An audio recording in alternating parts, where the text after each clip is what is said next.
आताच्या क्षणाची सर्वात मोठी आनंदाची बातमी. दर महिन्याला तुम्हाला लाडकी बहीण योजनेमार्फत 1500 रुपये मिळतात. यावेळेस 3000 रुपये. काय अपडेट आहे काय नाही सर्व सांगतो. व्हिडिओला लाईक करा. पहिले चॅनलवर नवीन असाल चॅनल पण सबस्क्राईब करा. हे बघा लाडक्या बहिणींनो, तुम्हाला मे महिन्याचा हप्ता मिळाला. तुम्हाला जून महिन्याचा हप्ता मिळालेला नाही, जुलैचा मिळालेला नाही.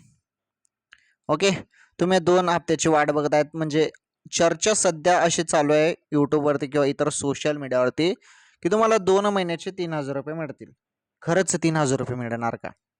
हे बघा, जी आर आला आणि जी आरमध्ये 2 महिन्याचा निधी मंजूर होऊन आला तर मग तुम्हाला 3000 रुपये येऊ शकतात. परंतु तसं कुठलाही निधी मंजूर झालेला नाही, कुठलाही अजून जी आर आलेला नाही. त्यामुळे आपण या अपडेटवर जास्त विश्वास करू नाही. हां, जी आर आला तर समजेलच. जी आर येऊ द्या, जी आर आल्यावर संपूर्ण कळेल. ओके.